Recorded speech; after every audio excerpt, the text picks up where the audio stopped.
আমি আসলে খুবই লজ্জিত। আপনি হয়তো আমাকে চিনবেন না, তবে এতদিনে আমি আপনাকে খুব ভালোভাবে চিনে ফেলেছি। আপনার কাহিনীর সঙ্গে আমার জীবনের অনেক মিল আছে। আপনার মতো আমিও ধোঁকা খেয়েছি। আপনার যেমন একটা বেস্ট ফ্রেন্ড আছে, তেমনি আমারও একটা বেস্ট ফ্রেন্ড আছে। ওর নাম মারিয়া। প্রথম প্রথম যখন আপনার ডায়েরিটি পড়তাম, তখন মনে হতো আমি আপনাকে খুব ভালোবাসি। কিন্তু তারপর যখন আপনার বন্ধু আর বেস্ট ফ্রেন্ডের সঙ্গে কাটানো সুন্দর মুহূর্ত সম্পর্কে জানতে পারি, তখন মনে হলো আমি আপনাকে না, আমার বেস্ট ফ্রেন্ড মারিয়াকে ভালোবাসি। আপনি যেমন আপনার বন্ধুর কেয়ার করেন অনেক, মারিয়াও ঠিক তেমনই আমার অনেক কেয়ার করেন। আমি জানি না মারিয়া আমাকে ভালোবাসে কিনা, তবে এতদিনে আমি ঠিকই বুঝতে পেরেছি যে মারিয়াকে আমি অনেক ভালোবাসি। আজকে আমি মারিয়াকে প্রপোজ করি। এই নিন আপনার ডায়েরি। আমি যাচ্ছি আমার মারিয়ার কাছে।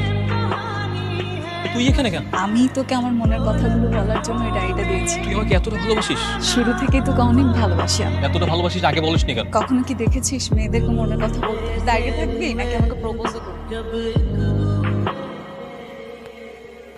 তোকে আজকে অসম্ভব সুন্দর লাগছে, একদম পুরো পরীর মতো। কেন এর আগে কখনো সুন্দর লাগেনি? আগে তো সেভাবে লক্ষ্য করা হয়নি, এখন তো ভালোবাসার নজরে দেখছি, তাই অনেক বেশি সুন্দর লাগে।